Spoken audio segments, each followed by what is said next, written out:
Bizim dəyərimiz bizim duamızla ölçülür. Dua lüğəvi mənası istəmək, çağırmaq deməkdir. Duanın qəbul olması üçün də bəzi diqqət olunacaq məsələlər var.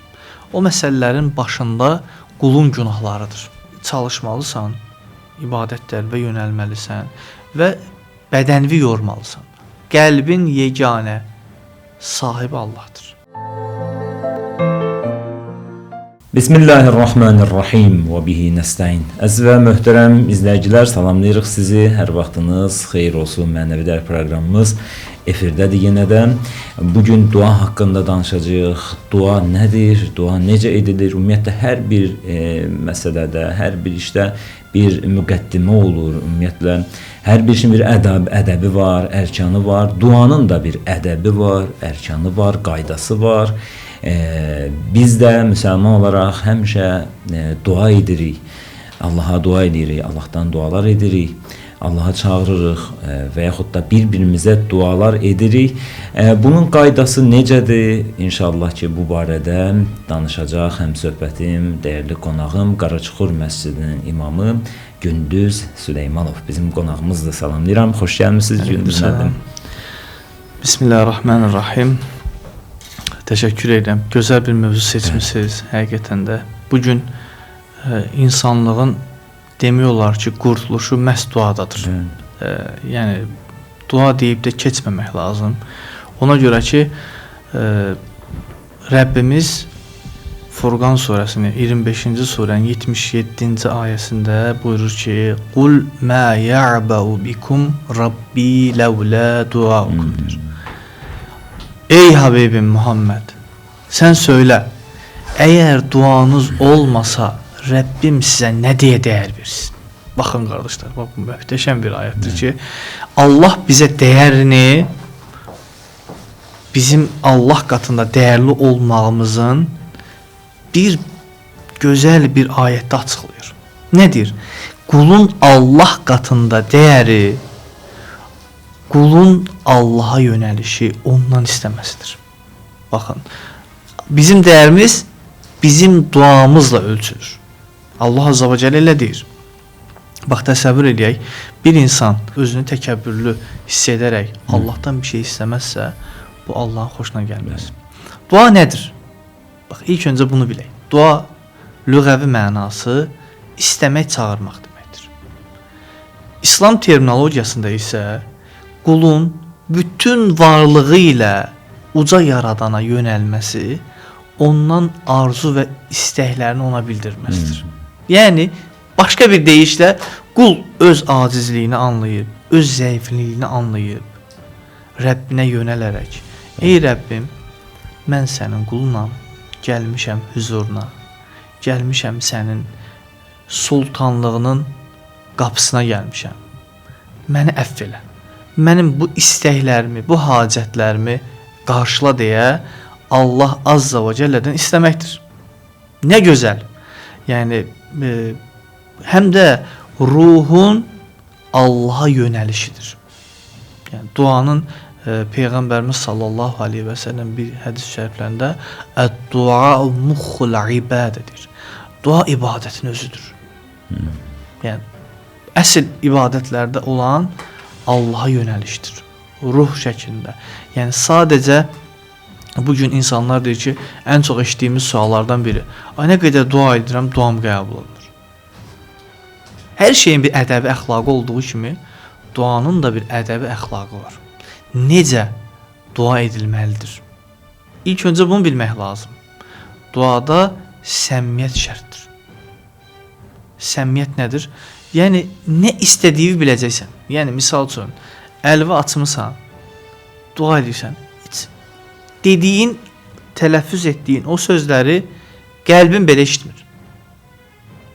Yəni, misal verək, bir insanın getmisən yanına, bir hər hansı bir özündən vəzifəcə böyük bir insandan, misal üçün, bir şey istəyirsən, bir hacətin var.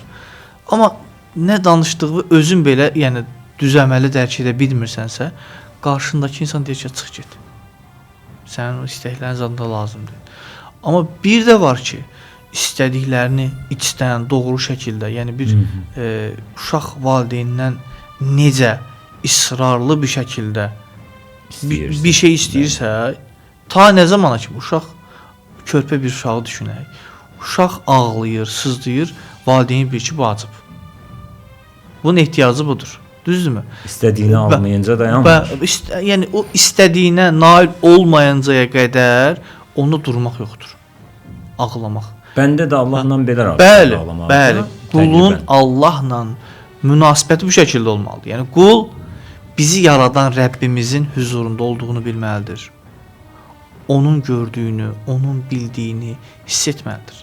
Bir ayət-i cəllədə Bəqərə surəsində Allah Azza və Cəllə İzə səələkə ibadi anni fə inni qaribun ucibu da'vətəd da'i izə da'an. Bax Allah Azza və Cəllə deyir ki, qullarım məni səndən soruşsalar, de ki, mən qarib, mən yaxınam. Başqa bir ayətdə Nahnu aqrabu ileyhi min hablil varid. Biz qulumuza şah damana daha yaxınıq deyir. Qul Allaha nə qədər yaxındır? Bunu hiss edə bilirikmi? Bunun şuurundayıqmı? Yəni Allah Azza və Cəllə bizə yaxın olduğunu bir neçə ayət-i cəllədə bildirir. Yəni bu ayətin səbəb nüzuluna baxdığımız zaman bir gün sahabədən birisi gəlir ki, ya Rasulallah, mən Allaha necə dua edeyim? Allah bizə uzaqdırmı, yaxındırmı? Yəni uzaqlığı səsli dua edeyim, yoxsa yavaş-yavaş mı dua edeyim? Allah Resulü sallallahu aleyhi və səlləm də həmin anda bu ayət nazil olur ki, qullarım məni səndən soruşsalar, denən ki, mən onlara yaxınam, ucibu da'vətəd da'i izə da'an. Mənə dua edənin duasına mən icabət edərəm, qarşılıq verərəm və o duaları qəbul edərəm. Buradan da anlaşıldığı üzrə qul Rəbbinə hər zaman yönəlməlidir. Bu yönəlməyin adı ibadətin özü, əsli olan nədir? Duadır. Namazın bir başqa adı da biz namaz deyirik, əs-salah bildiyimiz kimi tərcüməyə baxdığımız zaman namazın bir başqa mənası da duadır. Namaz başdan sona duadır. Yəni istər təşəhhüdlərimiz olsun, Fatihənin özü olsun, aləmlərin Rəbbi olan Allaha səndən istəyirik. İyyəkə nə'budu və iyyəkə nəstə'in. Yalnız səndən istəyirik. Yalnız səndən mədəd umuruq. Yəni sənə ibadət edirik, ay Rəbbim. Bizim səndən başqa Rəbbimiz yox.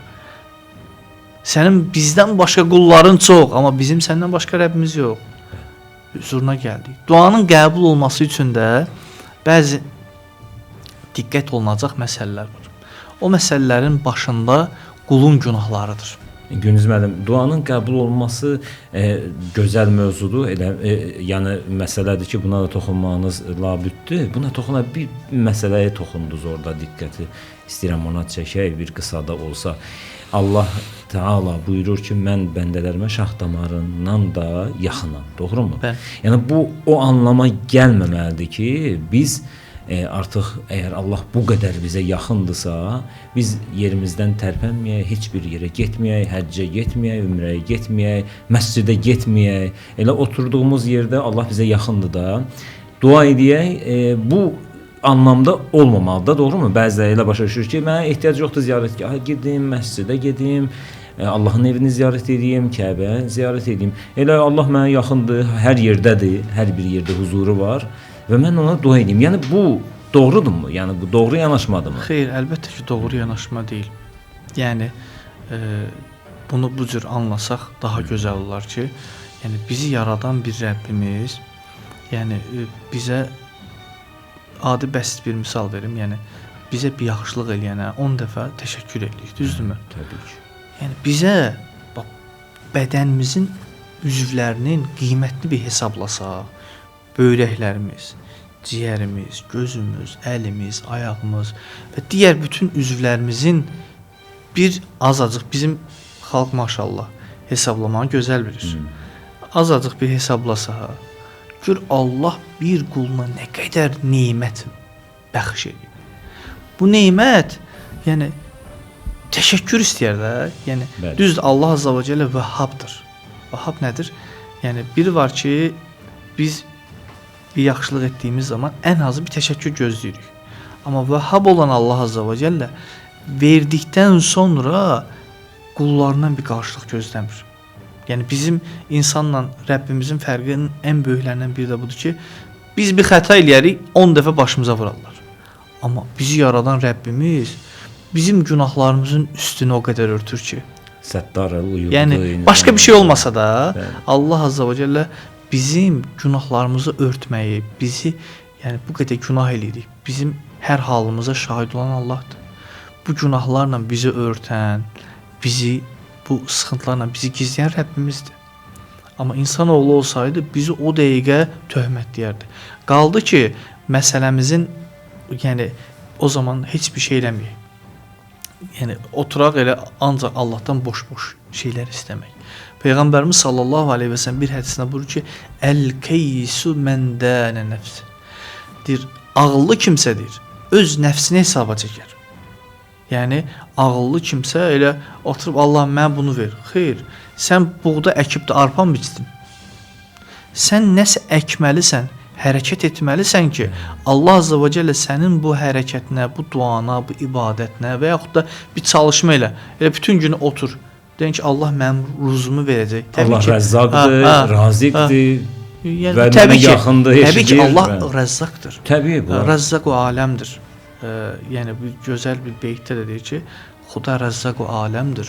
Ruzsuz qul yaratmaz ya. Həqiqətən də elədir. Yəni bizim yaradanımız bu kainatda A'dan Z'yə bildiyimiz, bilmədiyimiz bütün varlıqların həqiqi malikül mulk odur. Sahib odur. Yiyəsi odur bu mülkün. Və biz də bu mülkdə sadəcə biz istifadəçiyik. Yəni sən çalışmalısan, ibadətlərə yönəlməlisən və bədənvi yormalısan. Amma qəlbi deyil. Qəlbin Allahla bağlı olmalıdır ki, səni məşğul etməsin. Qəlbin yeganə sahibi Allahdır. Bu qəlbdə onunla başqa bir şeyə yer yoxdur. Dünya bir mənfəətlərə yer buraxmamalıyıq. Yəni sən Allaha yönəlməlisən, Allahdan istəməlisən, çalışmalısan. Və harasa Bəli, getməlisən. bəli. və- Yəni o danışacağıq inşallah. Və- Yəni duanın qəbul olma vaxtları var. Dua üçün mübarək məkanlar var ki, orada edilən dualar Allah indində qəbuldur. Bunlar yəni məsələn başqa, amma sən otur, o bir tənbəlin bir duası var. Eşitmisiniz də, deyir ki, tənbəl deyir ki, tənbəl deyir, necə dua edirsən? Deyir ki, ya Rəbb, özün bilirsən də. Yəni bu belə də olmaz. Yəni ola bilər Allah Azza və Cəllə sənin hər halına şahid olsun, amma Allah Azza və Cəllə səndən də bir şeylər istəyir. Sənin də yalvarmağını ud'u rabbakum tazarruan və xufiyədir. Rəbbinə alçaq gönüllü, qorxaraq bir çəkinərək Allahdan bir istəmək lazım. Yoxsa elə otur denən ki, Allahım özün bilirsən. Bu şəkildə dua etmək də yanlışdır. Cahillikdən meydana gələr və şeytanın vəsvəsələrindən bir vəsvəsə olar, Allah göstərməsin. Bəli, o ayət-i şərifə nazil olmuşdu. O bir sıra müsəlmanlar oturmuşdu evdə ki, Allah raziqdir, rəzzaqdır, mənim ruzumu verəcək. İştahınca getmirdilər axırı. Əziz peyğəmbərimizə xəbər verdilər. Gəldi, danladı onları, tənqid etdi ki, bu yanaşma doğru deyil. Siz bu ayəni doğru başa düşməmisiniz. O demək deyil ki, Allah vallahu xayrur raziqin. Amma sən heç bir hərəkət etmədən otur evində, Allah sənə gətirib ruzunu başından tökəcək. Bu doğru deyil axı. Ayə bəzən səhv yanlış anlayırlar bəziləri, təəssüf ki. Əlbəttə ki, yəni hər kəs belə demək mümkünsə, özünə sərf etdiyi şəkildə anlamağa çalışır. Yəni bu gün bildiyimiz bəzi özünə ilahiyyatçı deyənlər var, yəni dırnaq arası deyirəm. Yəni bu gün İslamın, yəni misal üçün o dəfə bir şeyə baxıram, verilişdə deyir ki, yəni Məkkəyə getməyə nə ehtiyac var deyir.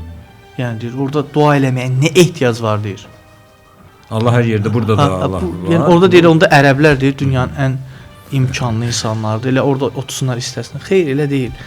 Yəni bu dinin, bu şəriətin bir sahibi var.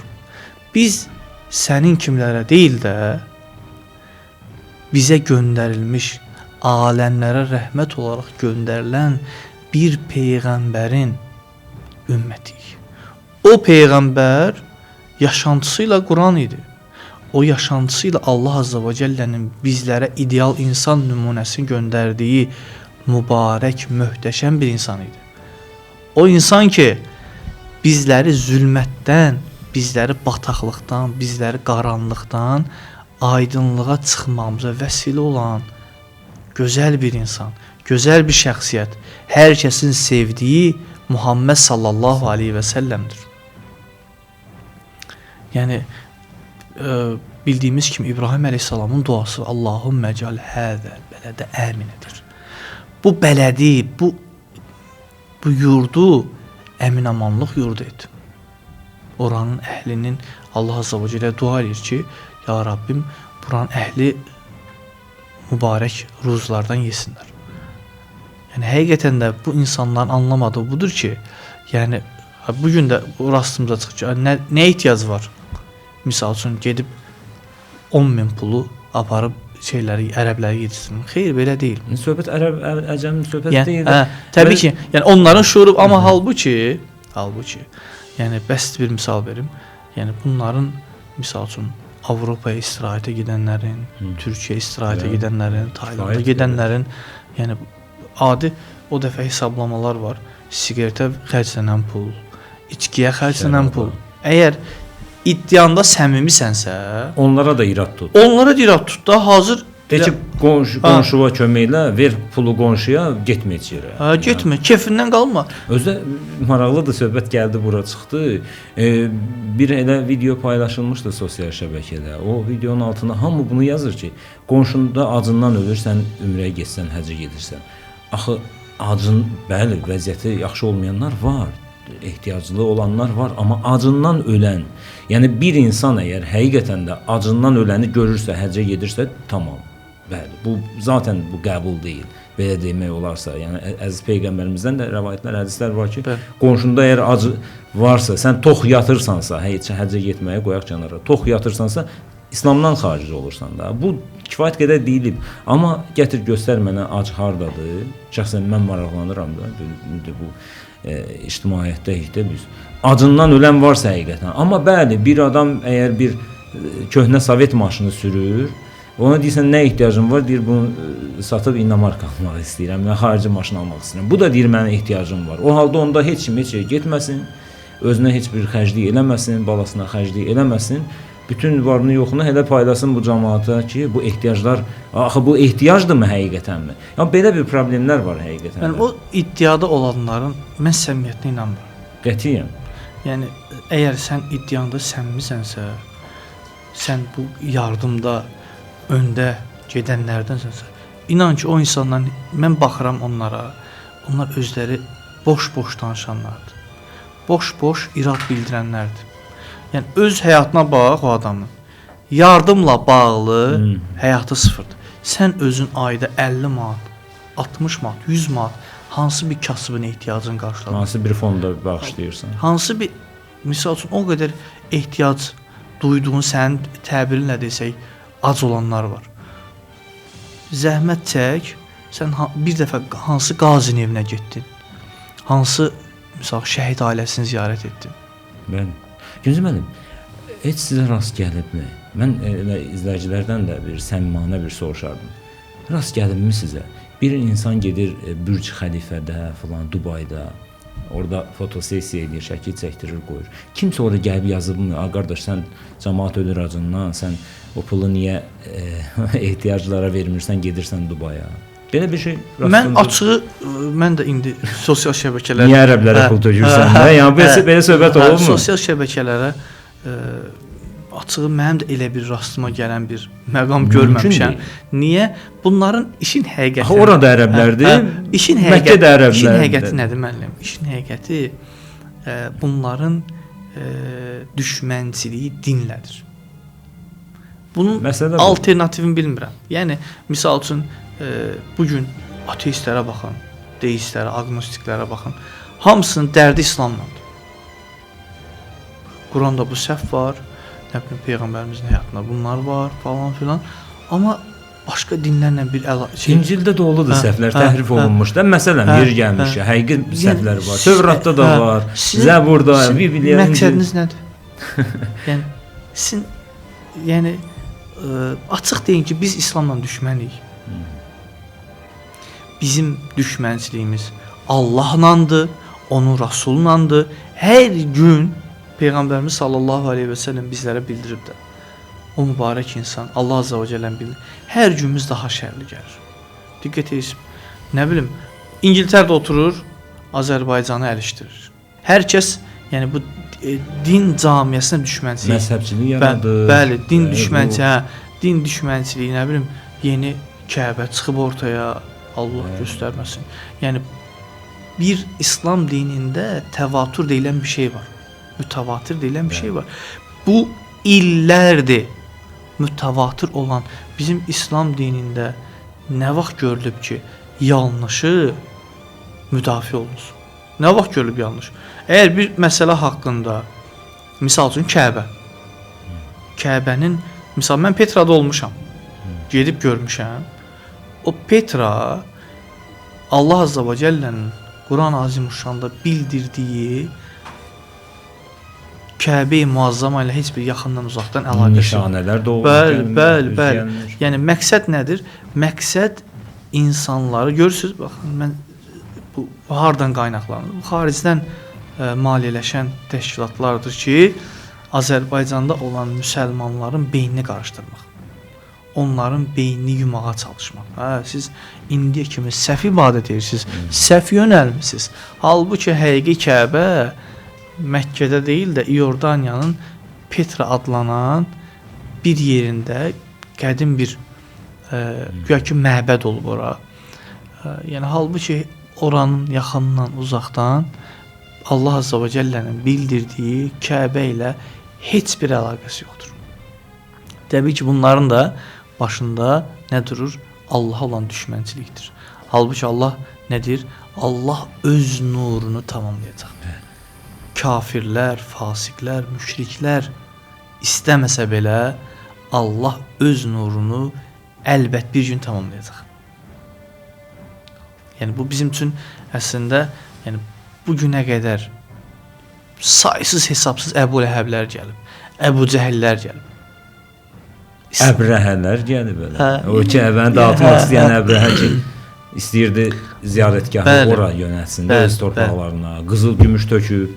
Qardaş bu niyə cəmaət gəlmir də? Orada heç nə yoxdur ya Kəbədə. Bu cəmaət niyə gedir ora? Yəni bunun qarşısını almaq üçün fil qoşunu ilə gəldi, amma nəticə əlbəttə bilirlər tarixi oxuyan. Bəli. Həm də buranın bizim yəni bu düz şeydən kontekstdən çıxdıq. Bəli, biraz çıxdıq mövzudan amma çünki zəruri bir məsələ idi. Buna toxunmaq lazım idi ki, yəni bu gün insanlarımız bilsin ki, qardaşlarımız, müsəlman bacılarımız bilsin ki, bu gün həqiqətən də Allah azza və cəllənin indirdiyi kitabında zərrə qədər şübhə yoxdur. La raybə fi. Yəni şübhənin cinsinə belə icazə vermir. Yəni bizə düşən yaradan Rəbbimizin kitabına, sonsuz qüdrət sahibi olan Rəbbimizin kitabına inandım, qəbul etdim və bunda heç bir şübhə yoxdur və Peyğəmbəri Muhammed sallallahu aleyhi və səlləmin gətirdiyi risalət qiyamət sabahına qədər Allah azza və cəllə onu qoruyacağını bizə vəd vermiş. Vəd etmiş ki, bu Quranı biz endirdik, yəni bu şəriəti biz gətirdik, o şəriəti də biz qoruyacağıq. Yəni bir şəriət gətirən sahibi, yəni onu qorumayacaqsa düşünülə bilərmi bu? Xeyr. Onun üçün də dualarımızda israrlı olacaq. Şuurlu dua eləyəcəyik. Nə istədiyimizi biləcəyik. Yəni ondan sonra dualarda dinimizin icazə verdiyi bir şeylər istəyəcəyik. Məşru bir şeylər istəyəcəyik.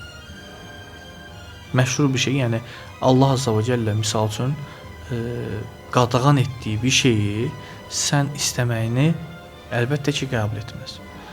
Duada daha diqqətə şayan olan məsələlərdən biri də dualarımızı Allahın izni ilə gücümüz yetdiyincə yəni davamlı eləyəcəyik. Yəni bezməyəcəyik, yorulmayacaq. Yəni duam qəbul olmur düşüncəsinə qapılmaq yanlışdır. Yəni misal üçün mən bu qədər dua etdim, duam qəbul. Ola bilər bir neçə aydan və ya bir neçə ildən sonra yerinə yetsin. Halbuki yəni Allah ya sənin istəyini həmən verir. Ya təxir edər, sənə daha yaxşısını verər və yaxud da etdiyim bu duanın qarşılığını sənə axirətdə verər. Yəni özümüzə bir misal verək. Elə duam olub ki, demişəm ya Rab, yaxşı duamı qəbul etməmisən. O qədər olub hə, çünki biz aciz xeyrimizi bilmirik. Yəni Bəqərə surəsinin 216-cı ayəsində və asə ən təkrahu şey'ən və huve xayrun lakum və asə ən tuhibbu şey'ən və huve şerrun lakum. Siz bir şey seversiniz, xoşunuza gələr. Lakin bilməzsiniz ki, o işin şər var. Bəli. Şər bildiklərinizin arxasında xeyir vardır. Yəni biz getdiyimiz, yola çıxdığımız bir əsnada qarşımıza, başımıza nə gələcəyini bilmirik. Amma Allah bizi qorumaq üçün bəzən təkərimizi partladar. 5 dəqiqə, 10 dəqiqə gec getməyimiz üçün. Bu və bənzəri misallar çoxdur. Vallahu ya'lemu və entum la ta'lemun. Allah qeybi bilər, amma siz bilməzsiniz. Gözüm müəllim, elə dua idi mövzumuz, digər məsələlərə də toxunduq təbii ki, amma proqramımızın sonunda elə sizdən dua etməyinizi istərdim. Mən də Peyğəmbərimiz sallallahu aleyhi və səlləmin hər kəsə bu duanı öyrənməyi onlara tövsiyə edirəm. Peyğəmbərimiz sallallahu aleyhi və səlləm bu duanı bizə öyrətmiş və bizə təvarüs yolundan gəlmiş gözəl bir duadır. Hər gün bu duanı edirəm. Özüm yəni əməl etdiyim bir dua var ki, onun həm ərəbcəsini söyləyəcəm, arxasınca tərcüməsini deyəcəm. Allahümmə inni əsəlükəl affə vəl-afiyətə fid-dünya vəl-axirə. Allahım, sənə dünyada və axirətdə af və afiyyət, salamatçılıq istəyirəm. Yəni qulun Allahdan salamatçılıq istəməsindən böyük bir nemət yoxdur. Yəni bizim salamat olmağımız, bədən üzvlərimizin ağrımaması, bu ən gözəl bir nemətdir. Allahümmə inni əsəlükəl affə vəl-afiyətə fi dini və dünyaya və əhli və məli. Allahım, səndən istədiyimiz yenə afiyyət istəyirik. Dinimiz üçün, malımız üçün, ailəmiz üçün, övladlarımız üçün, yaxınlarımız üçün. Yəni bu da çox önəmli bir şeydir. Yəni dinin salamat olarsa, dünyan salamat olar. Ailən salamat olarsa, sənin huzurun yerində olar. Allahümme inni əsəlükəl affə və lafil fi dini və dünya və əhli və məl. Allahümme məstur avrati və əmin ravati. Allahım, qorxduqlarımdan məni xatir cam et və umduqlarıma məni nail et. Ondan sonra Allahümme hafadni min beynə yedeyyə və min xalfi və an yemini və an şimali və min fəvqi. Allahım, önümdən, arxamdan, sağımdan, solumdan gələcək təhlükələrə qarşı məni qoru. Ondan sonra da Peyğəmbərimiz sallallahu aleyhi və səlləm, ya Rabbim, sən əzəmətinə sığınaraq ayağımın altının qazılmasına sənə sığınıram. Çox möhtəşəm bir duadır. Həm özümüz üçün, ailəmiz üçün, yaxınlarımız üçün, dinimiz üçün, dünyamız üçün Allahdan salamatçılıq istəyirik. Bununla yanaşı bizi qorumasını, önümüzdən, arxamızdan, sağımızdan, ayağımızın altının qazılmasından sonsuz yaradanımıza sığınmağımızdır. Allah Azza və Cəllə bu duamızla, yəni bütün ümmətə edirəm bu duanı. Allah bizə, bütün müsəlmanlara afiyyət versin, salamatçılıq versin. Müharibə olan İslam bəldələrinə, İslam bölgələrinə də xeyirli sülhlər nəsib eləsin. Allah şəhidlərimizə qəni-qəni rəhmət eləsin. Yaxınlarına səbr-i cəmil versin. Müsəlmanlara birlik, dirlik şuuru versin, ümmət olma şuuru versin. Yəni parçalanma deyil, yetərincə onsuz da parçalanmışıq. Parçalandıqca da parçalanmağa davam edirik. Amma bizə Rəbbim ümmət şuurunu versin. Rasulullah sallallahu aleyhi və səlləmin ətrafında insanlar necə toplandısa, biz də onun kitabı ətrafında, onun sünnəsi ətrafında toplanmağı bizlərə nəsib müyəssər eləsin. Allah Azza və Cəllədən bu bəldəmizə, ölkəmizə və bütün müsəlman ölkələrinə də əmin-amanlıq diləyirəm. Allah Azza və Cəllə bizə və bütün müsəlmanlara son nəfəs daxil hər nəfəsdə imandan, İslamdan bizləri ayırmasın. Amin. Allah razı olsun. Təşəkkür edirəm. Allah razı olsun sizdən. Gözəl söhbətinizə görə minnətdaram sizə. Gündüz müəllim, təşəkkür edirəm. Gəldiyiniz üçün də vaxtınızı ayırdınız, gəldiniz. Allah razı olsun sizdən. İnşallah ki, faydalı proqramımız olacaq. Allah hər birinizə yar olsun. Əziz və möhtərəm izləyicilər, növbəti həftədə görüşəndə də sağ olun.